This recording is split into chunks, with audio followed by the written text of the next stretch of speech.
guru untuk memimpin kita dalam doa.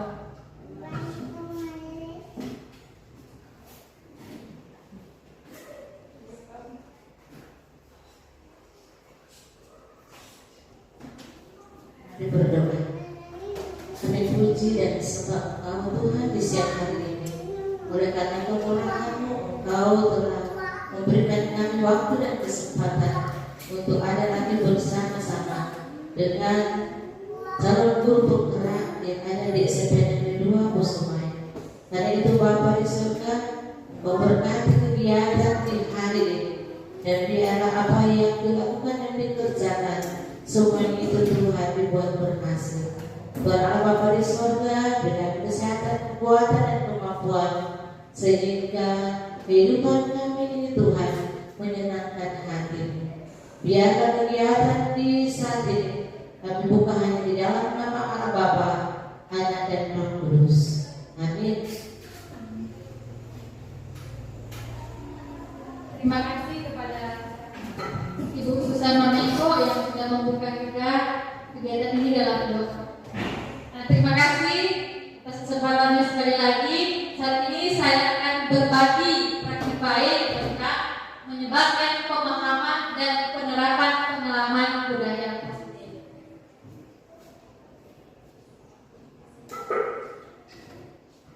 Ada beberapa konsep utama dalam budaya positif. Yang pertama, perubahan paradigma belajar. Yang kedua, disiplin positif. Yang ketiga, motivasi perilaku manusia. Yang keempat, keyakinan kelas.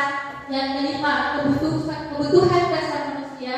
Yang keenam, keyakinan kelas. Dan yang terakhir adalah segitiga prinsip. Nah, sebelum kita masuk pada yang pertama, ini ada pertanyaan romantik, ada 3 pertanyaan. Pertama, kedua, ketiga. Pertanyaan yang pertama ini akan dijawab setuju atau tidak setuju. Jadi pertanyaan yang pertama, hukuman dalam mendisiplinkan anak. Apakah Bapak Ibu setuju atau tidak setuju? Kalau setuju bisa kamu angkat tangan, kalau tidak setuju berarti tidak mengangkat tangan. Jadi diulangi, yang pertama, hukuman dapat mendisiplinkan anak. Setuju angkat tangan, tidak setuju tidak angkat tangan. Ya, karena tidak ada yang mengangkat tangan berarti jawabannya semua tidak setuju. Pertanyaan yang kedua, pemberian hukuman dengan hal positif seperti membaca atau membersihkan halaman sekolah dapat meningkatkan disiplin anak. Jadi apakah dengan pemberian hukuman dengan hal positif bisa meningkatkan disiplin anak? Setuju atau tidak setuju? Setuju. Semuanya mengangkat tangan, tapi setuju. Nah, yang terakhir, memberi penghargaan dapat meningkatkan motivasi belajar anak. Sekali lagi, memberi penghargaan dapat meningkatkan motivasi belajar anak. Setuju atau tidak setuju? Tidak setuju. Jadi jawabannya tidak setuju. Nah, adakah yang bisa memberikan alasan mengapa yang nomor 1 tadi kalau ada yang jawab setuju, kenapa tidak setuju? Atau kenapa setuju?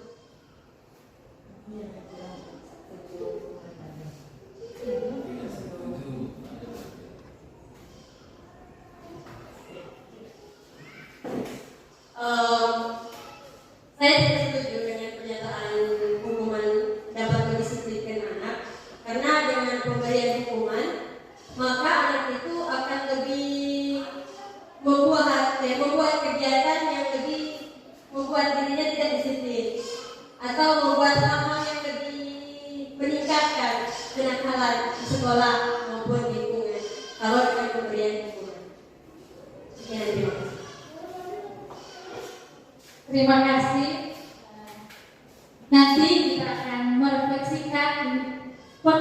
yang pemantik ini sebentar dalam materi, ada khusus materi tentang ini. Bisa lanjut tuh. Terima kasih kepada Ibu Titin yang sudah memberikan jawaban atas pertanyaan pemantik. Kita masuk pada yang pertama, materi yang pertama yaitu pembelajaran dengan paradigma baru. Pembelajaran dengan paradigma baru merupakan pembelajaran yang dirancang berdasarkan prinsip pembelajaran berdiferensiasi sehingga para peserta didik belajar sesuai dengan kebutuhannya berdasarkan tahap perkembangan sesuai teori psikologi modern untuk mewujudkan profil pelajar Pancasila. Nah, kita akan melakukan kegiatan. Nama kegiatan ini adalah Cobalah Buka. Jadi, saya meminta Bapak Ibu untuk mengepalkan tangan seperti ini, seperti di gambar. Dan dalam kepalan ini, Bapak Ibu memikirkan di dalam kepalan ini ada sesuatu yang paling berharga, sangat-sangat berharga untuk Bapak Ibu. Turunkan saja ke tangan. Jadi anggaplah di perkataan ini digenggam sekuat tenaga dalamnya adalah benda yang paling berharga. Ya, saya sekarang akan meminta Ibu Jacqueline untuk berdiri, angkat kepala tangan. Ibu Jacqueline, kita kan berteman baik. Bolehkah kamu membuka kepala tanganmu? Tidak. Jawaban Ibu Jacqueline tidak. Kamu ini bodoh ya, Ibu Jacqueline.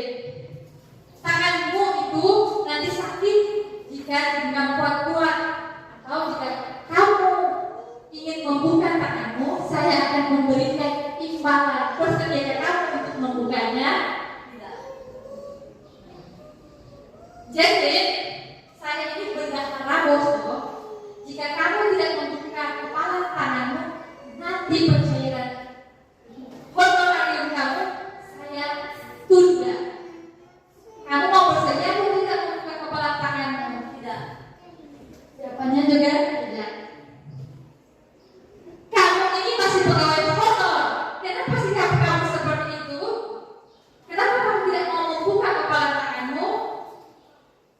Apakah kamu masih tidak mau membuka kepala tanganmu? Tidak.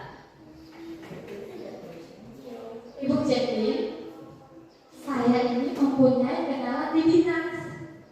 Jika kamu bersedia membuka kepala tangan kamu, saya jamin kamu pasti akan lulus pretest PPG tahun ini. Bersedia kamu untuk membukanya? Tidak. Jawabannya juga tidak. Sekarang, kalau saya memberikan 1 juta, memberikan imbalan uang, apakah kamu tetap juga akan membuka kepala tanganmu? Tidak. Ya, terima kasih kepada Ibu Jacqueline. Silakan duduk. Sekarang ada pertanyaan.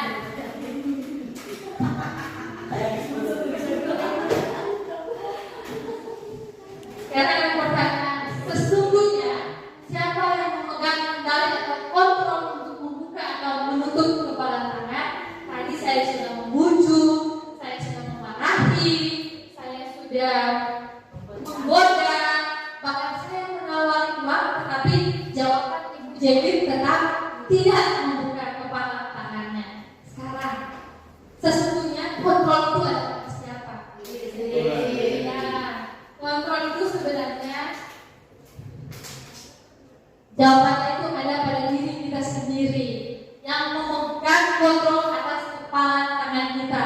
Itu terserah kita apakah kita akan dengan segenap hati tetap mempertahankan menutup kepala tangan atau kita akan membukanya. Itu tergantung kepada masing-masing kita sesuai dengan kebutuhan dasar kita.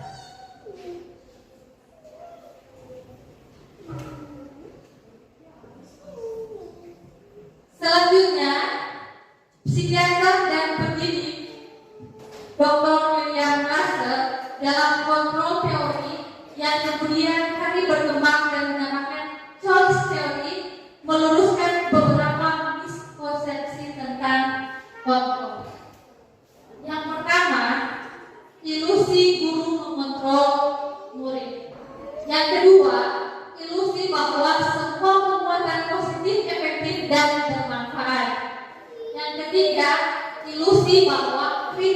dan membuat rasa bersalah mampu menguatkan karakter. Dan yang terakhir, ilusi bahwa orang dewasa berhak memaksa.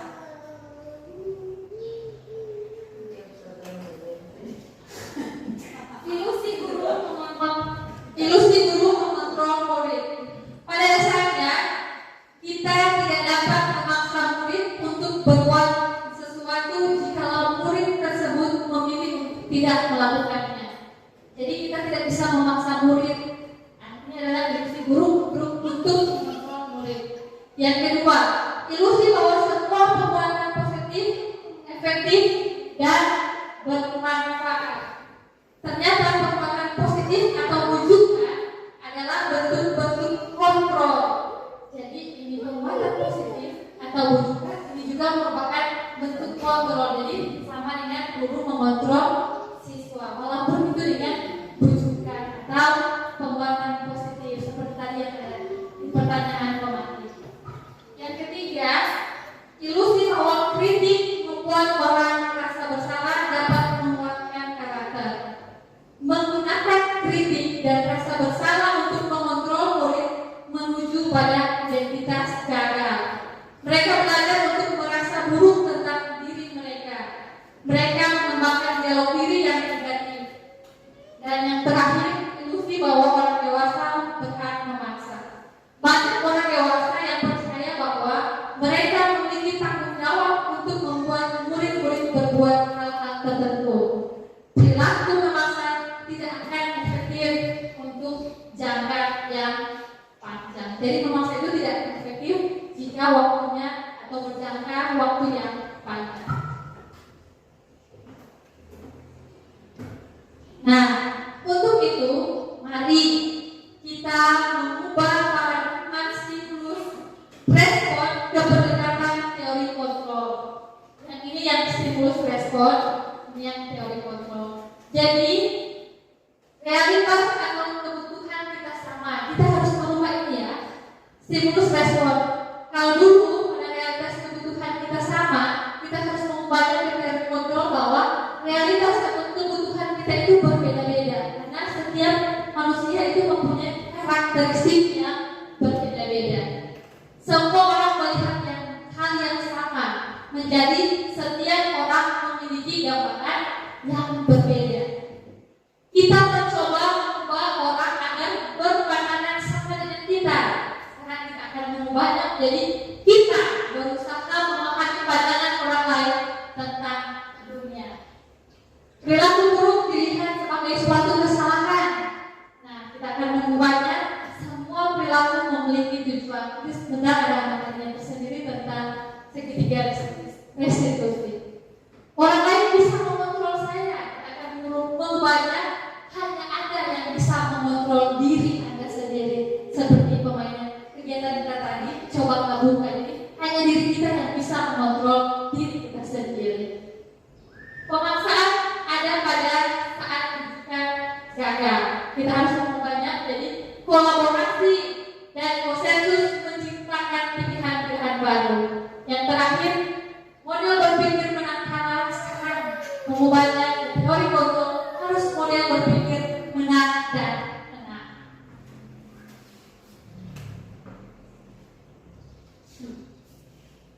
Nah, sekarang kita masuk pada materi disiplin. Apa sih disiplin itu? Apakah disiplin seperti gambar yang satu? Ketika kita membuat kesalahan atau tidak taat pada atasan atau membuat pelanggaran, maka kita akan dihukum. Atau apakah disiplin seperti gambar kedua? Ya, kita dipaksa untuk belajar. Nah, sebenarnya apa sih sebenarnya disiplin itu?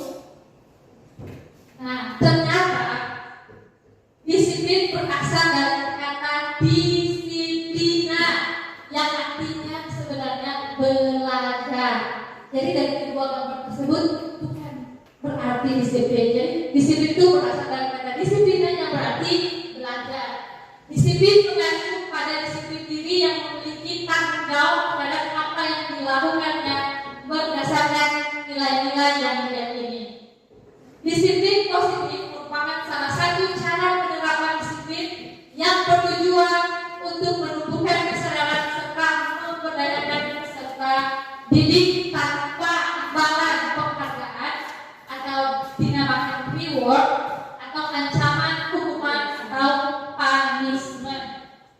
Nah, untuk itu sebagai pendidik atau sebagai seorang guru, tujuan kita adalah menciptakan peserta didik yang memiliki disiplin diri sehingga mereka berperilaku mengacu kepada nilai-nilai kebajikan universal dan memiliki motivasi intrinsik atau motivasi dalam diri siswa dalam perubahan perilaku ke arah yang lebih baik.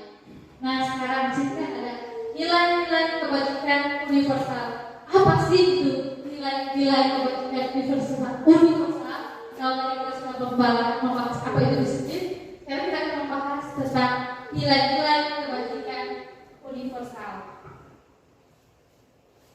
Nah, yang dimaksud dengan nilai-nilai kebajikan universal adalah sifat-sifat positif manusia yang merupakan tujuan mulia yang ingin dicapai setiap individu. Nah, beberapa institusi atau organisasi memiliki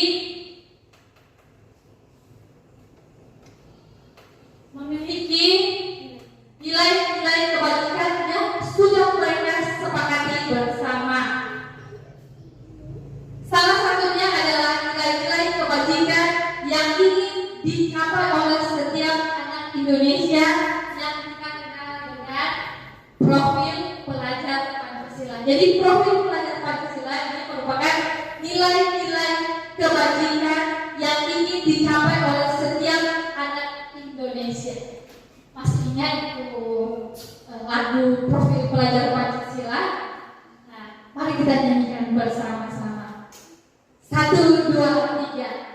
Pelajar Pancasila beriman dan bertakwa pada Tuhan yang besar dan berakhlak mulia, berkebinekaan global, gotong royong mandiri, kreatif dan bernalar kritis. Nah, itulah salah satu nilai-nilai kebajikan universal. Dan yang kedua adalah dari Ibu Pemilias program atau PYP ada nilai toleransi, rasa hormat, integritas, mandiri dan sebagainya.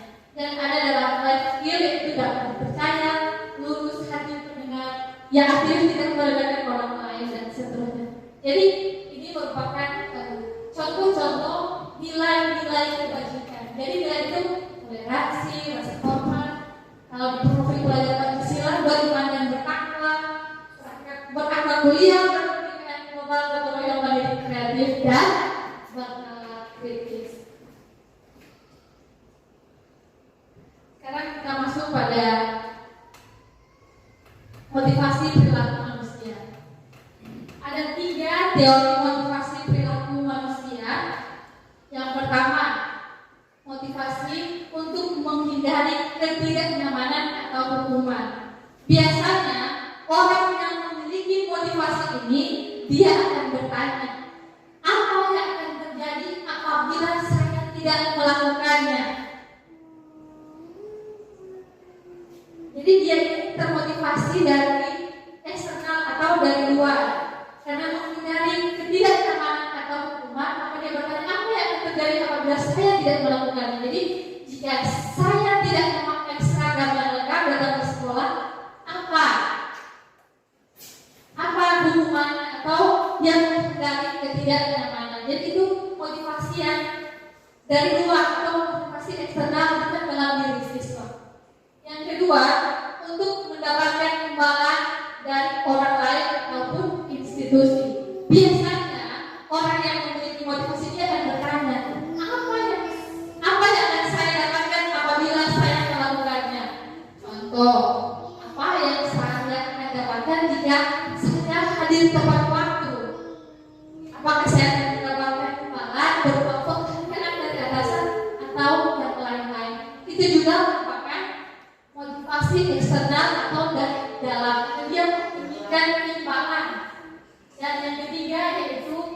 motivasi untuk menghargai diri sendiri, atau ini merupakan motivasi internal.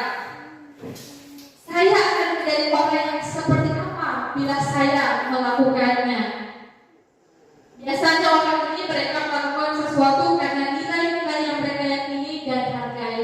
Contoh, saya mengajar tepat waktu karena saya menghargai nilai disiplin sekolah, bukan karena menghindari hukuman atau bukan karena ingin mendapat imbalan. Itulah yang dinamakan motivasi internal atau motivasi yang berasal dalam diri kita.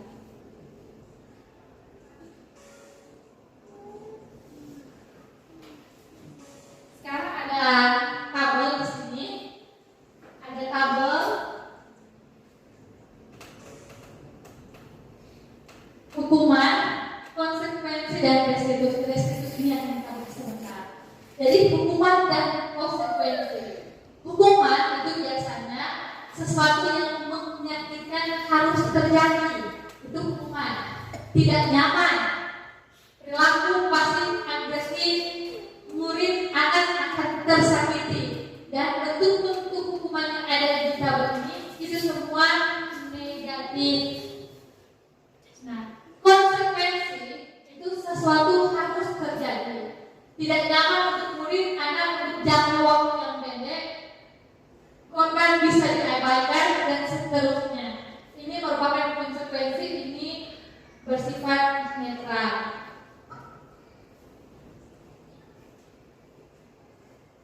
Dari tabel atas kita bisa menarik kesimpulan bahwa hukuman bersifat tidak terencana atau tiba-tiba. Anak atau murid tidak tahu apa yang akan terjadi. Itu hukuman. Hukuman bersifat satu arah saja dari pihak guru. Hukuman yang diberikan bisa berupa fisik maupun psikis. Jadi boleh lewat tindakan kita hukum atau lewat kata-kata. Nah, kalau konsekuensi itu sudah terencana atau sudah disepakati. Nanti kita akan membahasnya sebentar juga dalam kesepakatan kelas.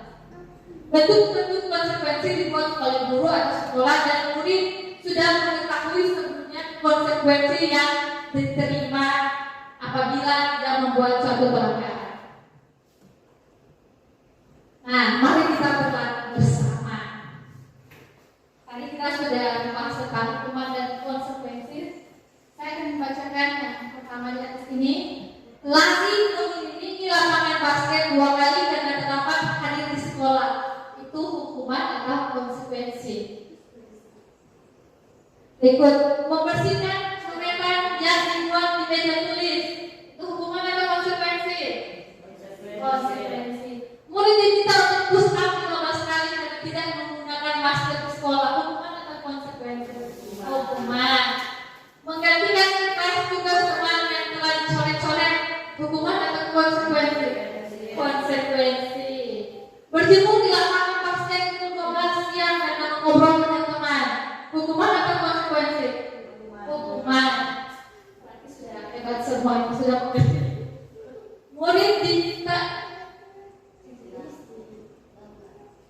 Murid diminta bertelanjang kaki sepanjang hari karena tidak menggunakan sepatu warna hitam sesuai peraturan sekolah. Hukuman atau hukuman? Belum ditanya coba jawab. Berdiri depan kelas sambil mengangkat kaki satu karena tidak bisa menjawab pertanyaan. Hukuman atau konsekuensi? Ya, semuanya dijawab benar. Yang pertama itu hukuman, konsekuensi, hukuman, konsekuensi, hukuman. Jadi sekali lagi hukuman itu biasa bertindak atau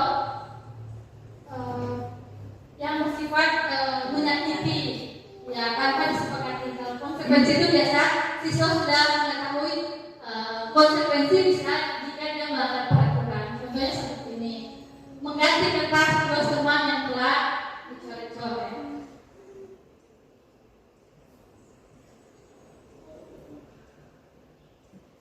Nah, Alfikor dalam Panis by Reward 1993 dan wawancara ASCD Annual Conference pada Maret 1995 mengungkapkan bahwa baik penghargaan maupun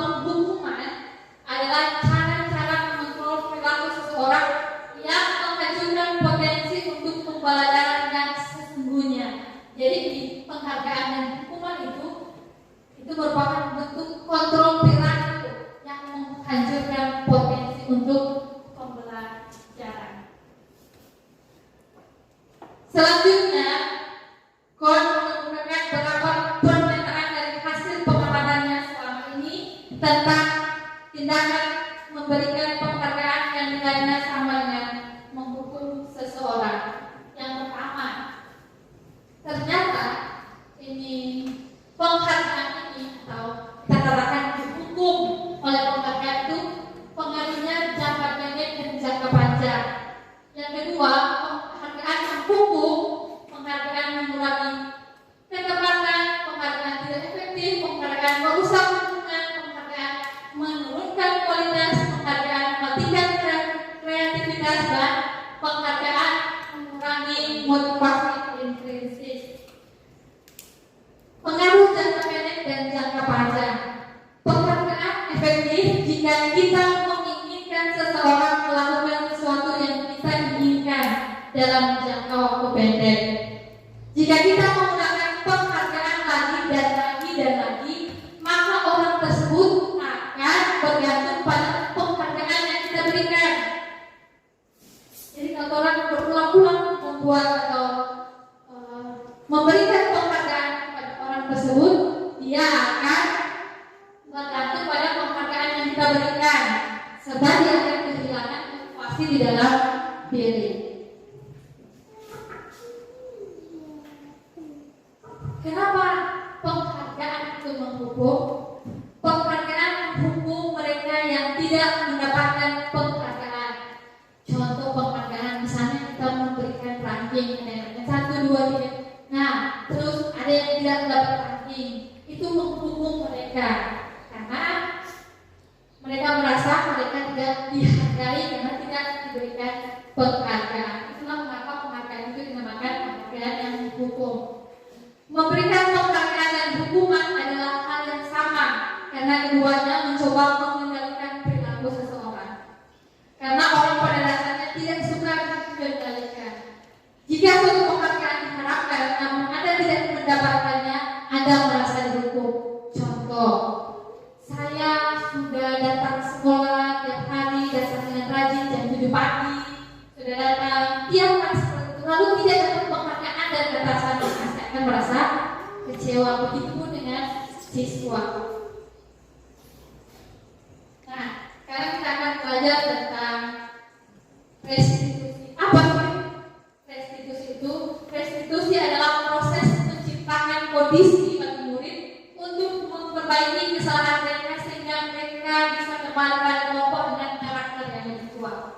Restitusi juga merupakan proses kolaboratif yang mengajarkan murid untuk mencari solusi untuk masalah mereka sendiri dan membantu murid berpikir tentang orang seperti apa yang mereka inginkan dan bagaimana mereka harus memperlakukan orang lain. Jadi proses restitusi ini membantu siswa untuk mencari solusinya untuk dirinya sendiri. Ada 9 ciri restitusi. Yang pertama, bukan untuk menebus kesalahan, namun untuk belajar dari kesalahan. Memperbaiki hubungan, tawanan bukan paksaan. Restitusi menuntut untuk melihat ke dalam diri. Restitusi mencari kebutuhan dasar yang harus ditingkatkan. Restitusi diri adalah cara yang paling baik. Restitusi fokus pada karakter bukan tindakan. Restitusi fokus pada solusi. Restitusi mengembalikan murid yang membuat salah pada kelompoknya. Nah, ini merupakan perbedaan hukuman, konsekuensi, dan restitusi. Kalau hukuman itu tidak terencana atau terjadi secara tiba-tiba, dan konsekuensi itu terencana atau sudah disepakati sesuai dengan peraturan. Murid tidak tahu apa yang akan terjadi, dan konsekuensi murid tetap dibuat tidak nyaman. Bersifat arah berupa hukuman fisik atau psikis. Kalau konsekuensi murid tetap dibuat tidak nyaman, sikap guru selalu memonitor kegunaan hal yang ideal yang akan kita lakukan, yaitu restitusi. Karena restitusi ini merupakan proses menciptakan kondisi bagi murid untuk memperbaiki kesalahannya sendiri, serta ini merupakan kolaborasi yang mengajarkan murid untuk mencari solusinya sendiri.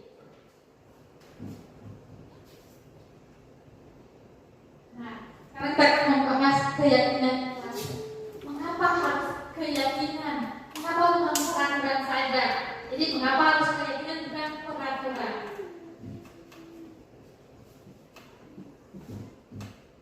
Nah, ini ada gambar pengendara yang tidak menggunakan helm dan 3M waktu COVID, memakai masker, menjaga jarak, mencuci tangan. Nah, mengapa kita memiliki peraturan tentang penggunaan helm? Mengapa? Paling jawaban kita untuk keselamatan. Kan? Nah, mengapa ada aturan 3M pada waktu COVID yang lalu, memakai masker, menjaga jarak, mencuci tangan, kan? Karena apa? Jawaban kita yaitu untuk kesehatan. Nah, nilai keselamatan, keselamatan dan kesehatan ini yang merupakan nilai-nilai keyakinan. Jadi kalau ini harus memakai masker, nilai keyakinannya sebenarnya untuk keselamatan. Harus menggunakan masker, menjaga jarak, mencuci tangan. Nah, nilai di sini adalah untuk kesehatan. Nilai-nilai keyakinan sebagai motivasi intrinsik lebih menggerakkan seseorang dibandingkan mengikuti serangkaian peraturan-peraturan. Jadi sebenarnya kalau harus memakai helm, sebenarnya harus kita lakukan yaitu harus itu nilai untuk keselamatan.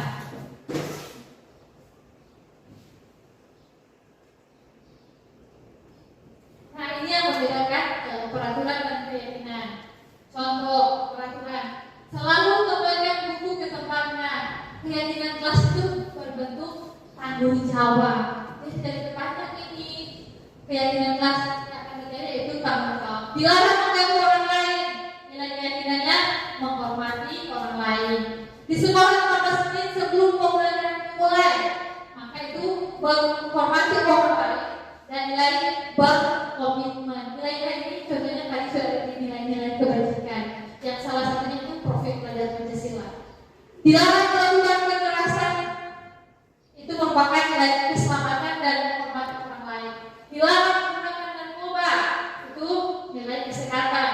Bergantian atau menunggu giliran, itu nilainya menghormati orang lain atau bersabar. Gunakan masker, itu kesehatan atau keselamatan. Jangan berlari di kelas atau koridor, nilai keyakinan kelasnya keselamatan dan keamanan.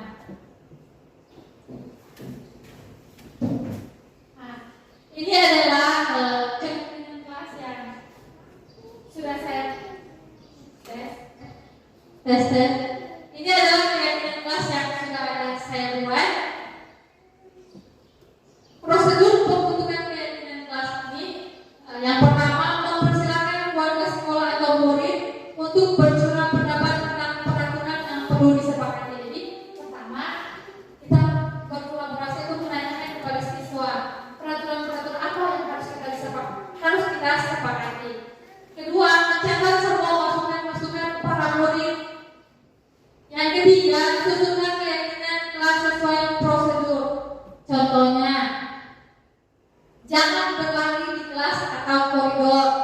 Nah, kita mengubahnya menjadi bentuk kalimat positif.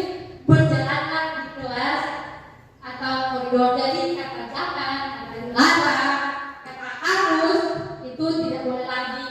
Jadi kita harus mengubahnya ke dalam kalimat yang positif. Contohnya, jangan membuang sampah. Boleh kita ganti dengan jaga kebersihan kelas atau menjaga kebersihan kelas dan lingkungan. Ini merupakan proses keyakinan kelas yang sudah saya buat. Yang pertama itu yaitu menuliskan peraturan-peraturan, lalu mereka menegakkannya. Lalu peraturan itu dibuat dalam bentuk kalimat yang positif. Kemudian berjalan di kelas, dengarkan guru dan tepat waktu. Itu merupakan nilai saling menghormati. Nah, inilah nilai atau keyakinan kelas yang sudah dibuat. Yang pertama yaitu disiplin. Jadi bentuknya nilainya hanya disiplin, religius, peduli lingkungan, toleransi. Nah, yang disepakati itu datang tepat waktu, itu keyakinan kelasnya disiplin. Jadi yang anak-anak punya cuma gampang sekali: disiplin, religius, peduli lingkungan, toleransi. Jadi dalam disiplin itu ada dilarang datang tepat waktu, mengerjakan tugas tepat waktu, kebutuhan personal itu semuanya masuk pada disiplin. Mengucapkan salam ketika masuk dan keluar kelas, berdoa sebelum dan sesudah itu masuk pada keyakinan kelas, yaitu religius. Nah, setelah keyakinan itu dibuat, maka semua warga sekolah atau murid dipersilakan meninjau ulang dan menyetujuinya dengan menandatangani. Jadi, kalau ini semuanya sudah disetujui keyakinan kelas ini, silakan murid untuk menandatangani ini keyakinan kelas. Kalau sudah ditandatangani oleh semua murid, maka boleh ditempelkan di dalam kelas. Dan untuk keyakinan kelas ini bisa kita revisi tiap bulannya atau tiap minggu.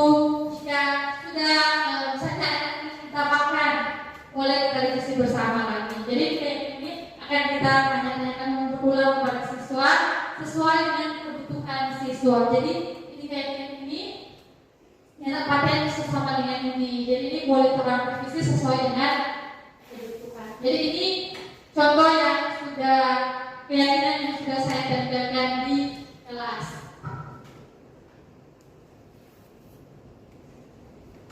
Nah, sedikit dulu di bawah supaya nggak segadong pakai terang pagi sama saya. Oke, semangat karena sosial.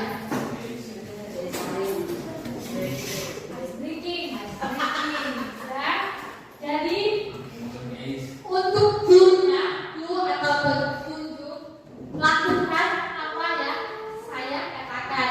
Sekali lagi, lakukan apa yang saya katakan. Contoh, pegang pipi, berarti semuanya memegang pipi. Pegang hidung, berarti semuanya pegang hidung. Bisa dimengerti? Oke, kita mulai. Sekali lagi, lakukan apa yang saya katakan. Pegang mata.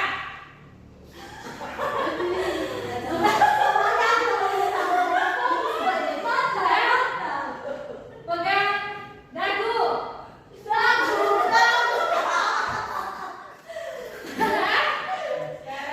Pegang mulut. Pegang kepala. Pegang hidung. Semuanya. Silakan duduk.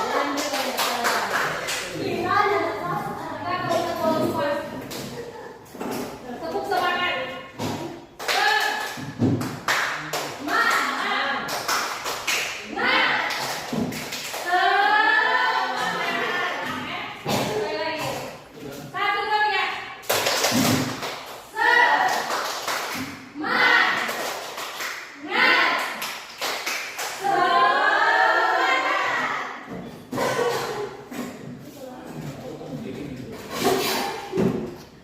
Jadi permainan tadi dinamakan atau masih bisa dinamakan tadi lakukan apa yang saya katakan.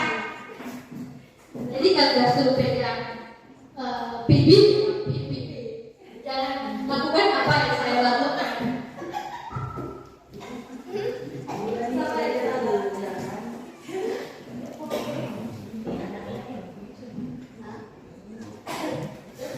Berikut kita masuk pada kebutuhan dasar manusia. Kebutuhan dasar manusia adalah segala sesuatu yang kita lakukan untuk mendapatkan apa yang kita inginkan. Seluruh tindakan yang kita lakukan memiliki tujuan tertentu dan semua usaha terbaik yang kita lakukan adalah dalam rangka agar kebutuhan dasar kita terpenuhi. Ada 5 kebutuhan dasar manusia. Yang pertama bertahan hidup. Nah, bertahan hidup ini ya makan, pakaian, tempat tinggal, keamanan, kesehatan itu merupakan 5 kebutuhan bertahan hidup. Kasih sayang dan rasa diterima, penguasaan, kebebasan, kesenangan. Itulah 5 kebutuhan. Ini ada contohnya. Kasih sayang itu ingin disukai, ingin diterima, akrab dengan orang tuanya, belajar karena suka pada gurunya. Teman sebayanya sangat penting, suka bekerja dalam kelompok. Ini kebutuhan dasar semua ini adalah kasih sayang. Kebutuhan berikut adalah kekuasaan, ingin menjadi pemimpin, mengamati sebelum mencoba hal baru, merasa kecewa, bila melakukan kesalahan, sangat rapi dan sistematik, ingin mencapai yang terbaik. Ini merupakan kebutuhan penguasaan. Kesenangan ingin menikmati apa yang dilakukan, konsentrasi tinggi saat mengerjakan hal yang disenangi, suka permainan, baru itu adalah kesenangan. Dan terakhir, kebebasan atau freedom, menginginkan pilihan, perlu bergerak, suka mencoba-coba. Ini ada contoh kasus. Ibu Ria, 16 tahun SD Permai, sedang bingung menghadapi tugas salah satu murid di kelas bernama Agus. Beberapa anak telah datang dan menemukan Agus yang seringkali meminta bekal makan siang yang mereka. Jadi Agus suka sekali meminta bekal makan siang teman-temannya dengan cara memaksa. Jika Anda menghadapi seperti Ibu Ria, apa yang akan Anda lakukan? Menurut Anda, kira-kira apa alasan Agus melakukan hal tersebut? Nah, jawabannya yang pertama, dalam konteks penerapan disiplin, Ibu Ria sebaiknya mencari tahu alasan Agus melakukan tersebut. Jadi, jika orang jadi Ibu Ria, yang pertama-tama harus kita lakukan adalah mengetahui kebutuhan dasar dari Agus. Apakah kebutuhannya bertahan hidup atau survival? Agus lapar dan orang tuanya tidak membawakan bekal makan siang. Apakah itu yang menjadi kebutuhan Agus sehingga dia memaksa mengambil bekal makanannya? Atau yang kedua, kasih sayang, love and belonging. Teman Agus jadi memperhatikan Agus. Jadi ketika Agus mengambil dengan paksa, dia ingin diperhatikan. Diperhatikan itu maksud disebutkan love and belonging. Berikut power atau kekuasaan. Dia merasa hebat karena temannya jadi takut. Jadi pasti Agus secara paksa, temannya merasa takut. Itu kebutuhan dasar Agus, itu di kekuasaan. Ataukah kebutuhan Agus itu kebebasan.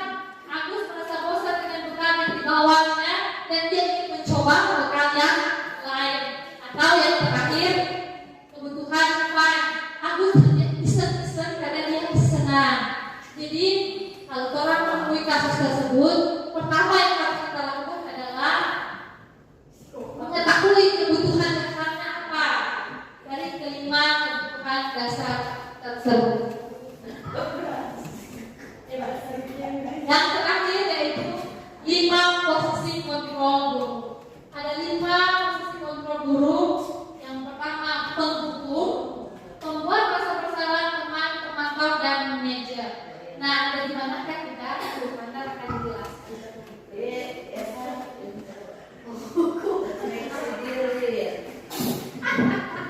Kita menyaksikan dulu video berikut tentang 5 posisi kontrol.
baik, menunjuk-nunjuk, menyakiti, dan menyindir.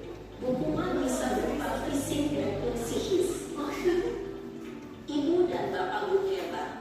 Dampak yang terjadi pada murid ketika guru berada pada posisi penghukum adalah murid cenderung akan memberontak, bahkan menyimpan dendam.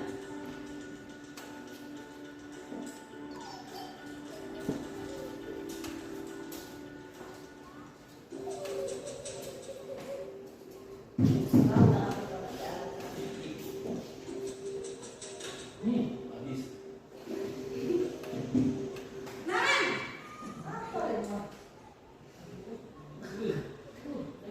Selamat pagi, Bu. Kamu kenapa terlambat lagi, nak? Ya Tuhan, Naren. Kamu senang ya bikin ibu susah ya? Kalau kamu terlambat lagi, nanti ibu yang ditegur bapak kepala sekolah, nak. Disangka ibu tidak bisa membina kamu.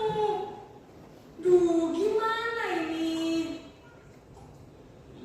Maaf, Bu. Duh, Gusti Naren. Kamu suka ya kalau ibu ditegur bapak kepala sekolah? Terus, sekarang ibu harus tulis apa ini di buku absen? Ibu harus Ibu harus apa coba? Maaf, Bu. Maaf sekali. Ya sudah, lain kali jangan bikin ibu susah lagi ya, nak ya. Ibu tidak akan kuat lagi kalau kamu gini terus. Bisa jantungan kalau ibu tegur bapak kepala sekolah. Sana cepat ke kelas. Maaf ya, Bu. Maaf sekali. Posisi pembuat rasa bersalah berbicara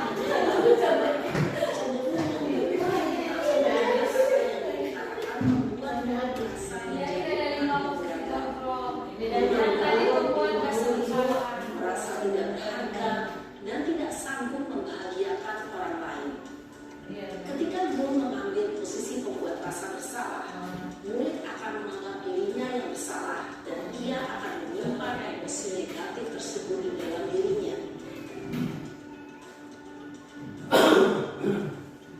Berikut posisi teman.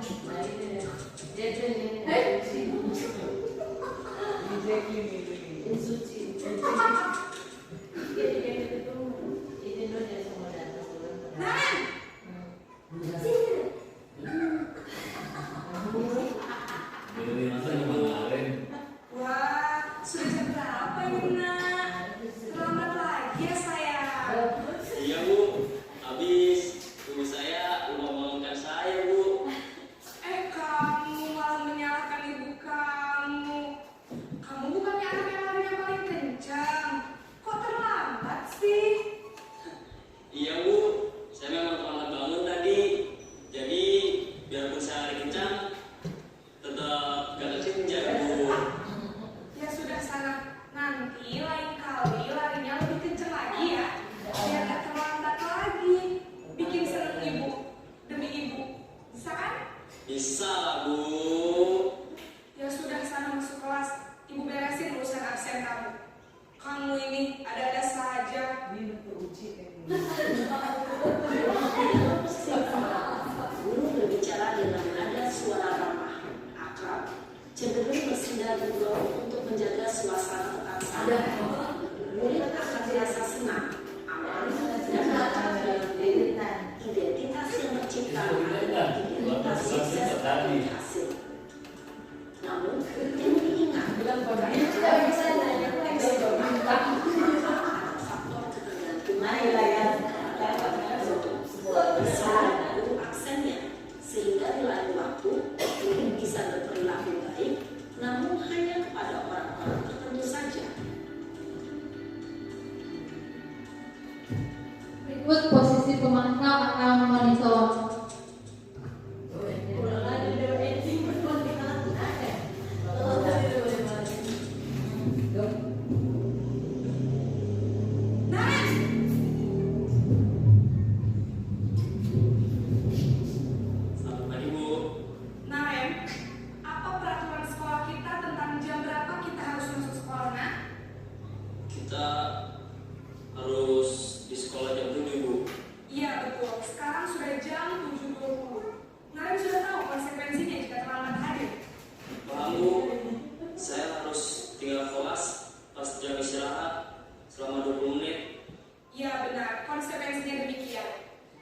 Jadi nanti jam 9.30 pas istirahat, kamu harus tinggal di kelas, kerjakan tugas tambahan untuk ketertinggalan kamu, ya? Baik, Bu. Posisi pemantau mengandalkan penghitungan atau data untuk mengontrol murid. Guru mengarahkan murid berdasarkan peraturan dan konsekuensi. Seorang pemantau menunjukkan bahasa tubuh dan ekspresi wajah yang datar dan cenderung formal. Dan manajer, posisi yang paling terakhir posisi manajer.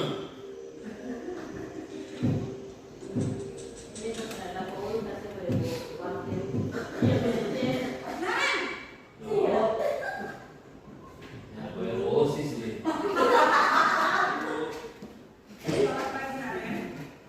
Maaf, Bu. Saya terlambat. Iya, sekolah masuknya jam 7, sekarang sudah jam 7.20. Jadi sekarang bagaimana ini, Naren? Maaf, Bu. Saya lupa setel alarm saya semalam. Baiklah, menurut kamu, keyakinan sekolah yang mana yang perlu kamu tingkatkan? Harga diri sendiri dan orang lain mungkin ya, Bu.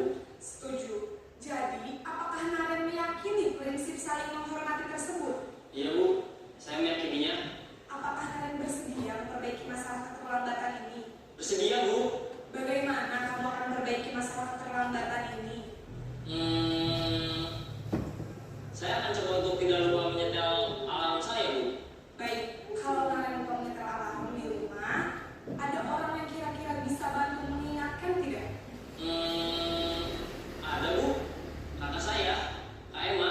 Ada lagi selain Kak Emma? Selain Kak Emma, ada ibu saya. Baik, jadi yang mengingatkan Naren adalah Kak Emma dan ibu kamu, ya? Kira-kira akan mulai start alarm kapan nih, Naren? Setelah pulang sekolah, akan segera saya lakukan.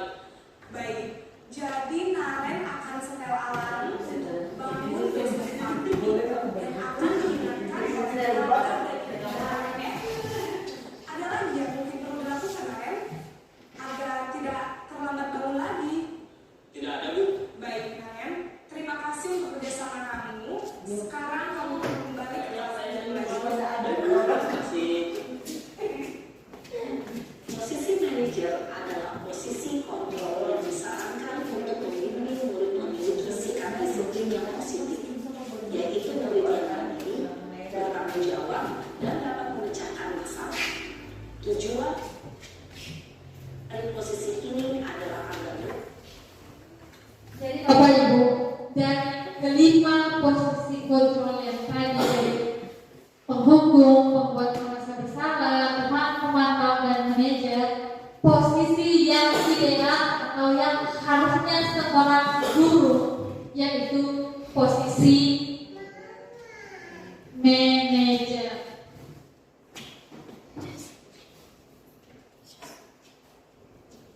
dapat berefleksi atas tindakannya.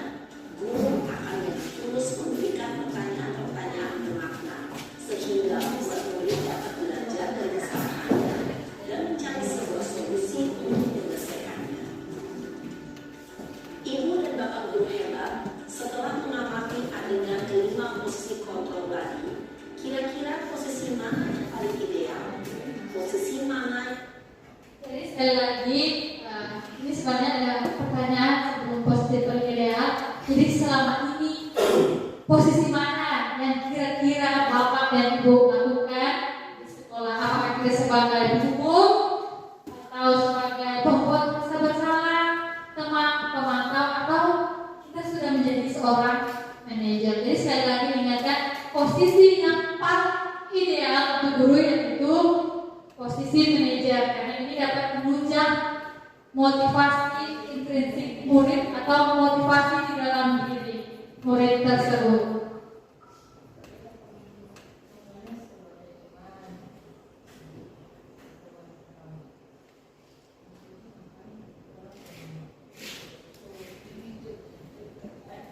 Dari tentang posisi kontrol guru, sekarang kita datang pada segitiga institusi. Materi kita yang paling terakhir. Segitiga restitusi merupakan suatu proses dialog yang dijalankan oleh guru agar dapat menghasilkan murid yang mandiri dan bertanggung jawab. Ini adalah proses dialog. Nah, tahapan segitiga restitusi yang pertama ini menstabilkan identitas, validasi tindakan yang salah, dan yang terakhir menanyakan keyakinan. Nah, menstabilkan identitas ini berdasarkan prinsip membuat kesalahan adalah bagian dari proses pembelajaran. Jadi dalam diskusi sebentar kita akan mengatakan berbuat salah itu wajar. Tidak ada manusia yang sempurna. Ibu atau bapak guru pun juga pernah membuat kesalahan. Bapak dan ibu tidak mau mencari siapa yang salah, tetapi bapak dan guru ingin mencari solusi dari permasalahan ini. Kamu berhak merasa begitu. Ini merupakan contoh-contoh perkataan yang akan kita gunakan dalam diskusi menstabilkan identitas. Berikut adalah validasi tindakan yang salah. Ini merupakan atau berdasarkan prinsip membuat kesalahan adalah bagian dari proses pembelajaran.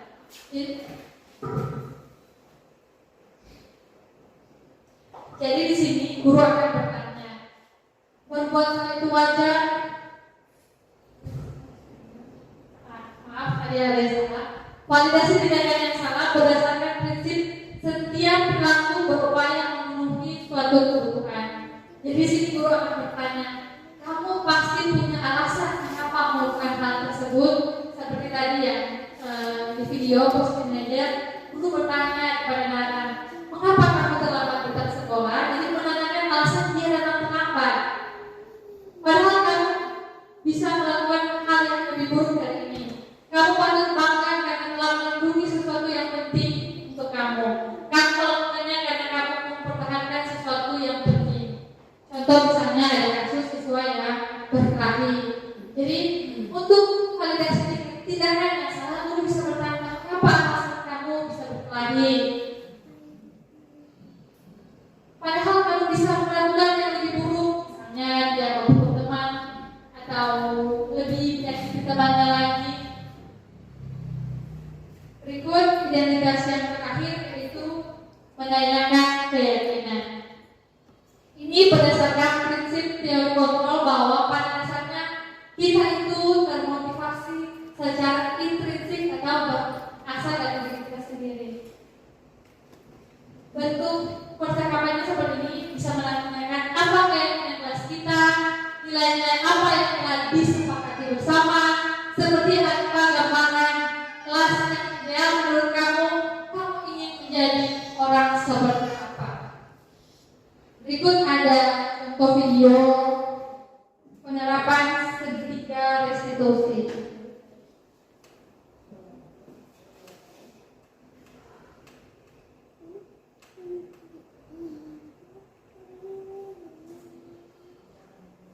Jadi ini ada kasus Dinda lupa mengerjakan tugas bahasa Inggris. Karena panik, Dinda mengontek pekerjaan dari Sadila. Sadila menyadarnya, kemudian saat jam istirahat Dinda emosi dan marah-marah ke Dinda sampai menggebrak meja kantin. Ketua kelas pun melaporkan hal itu kepada guru lalu memanggil Sadila untuk menyelesaikan kasus ini. Menyelesaikan kasus ini menggunakan segitiga restitusi yang tadi. Tahapan yang pertama yaitu menstabilkan identitas, validasi tindakan yang salah, dan yang berikut menanyakan keyakinan.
Ini yang menanyakan keyakinan orang validasi tindakan yang salah.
Itulah contoh penerapan segitiga restitusi.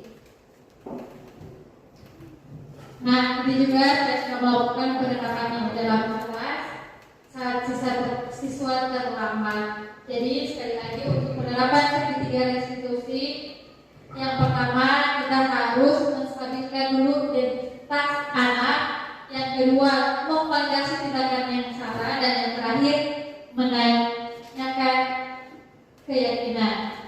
Nah, demikianlah materi kita di siang hari ini. Terima kasih untuk kesempatan yang sudah diberikan. Sebelum kita tutup, adakah pertanyaan atau masukan atau refleksi dari pembelajaran atau materi kita di siang hari ini? Silakan. Silakan Ibu. Ibu Titin. Tes. Silakan Ibu Titin. Tes. Silakan Ibu Titin. Jadi untuk refleksi kita pada hari ini, kita para guru-guru dapat melihat dan menilai bagaimana cara kita meninjau kata hukuman dan penghargaan serta konsekuensi yang harus kita buat.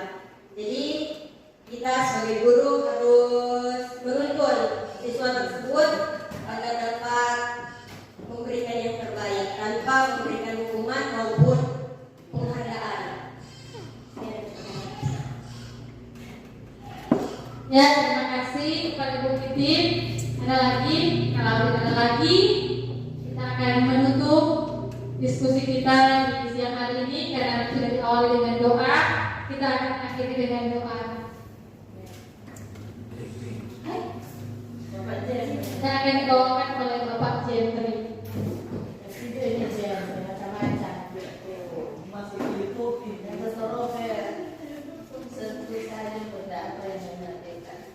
Baiklah, kita akan tutup acara hari ini dengan doa. Mari kita berdoa. Terima kasih Tuhan atas penyertaan-Mu di hari ini lewat materi yang boleh kita laksanakan di hari ini, boleh bermanfaat para guru, dan itu boleh kami lakukan identitas kita sebagai guru untuk bertanggung jawab kepada anak didik kita.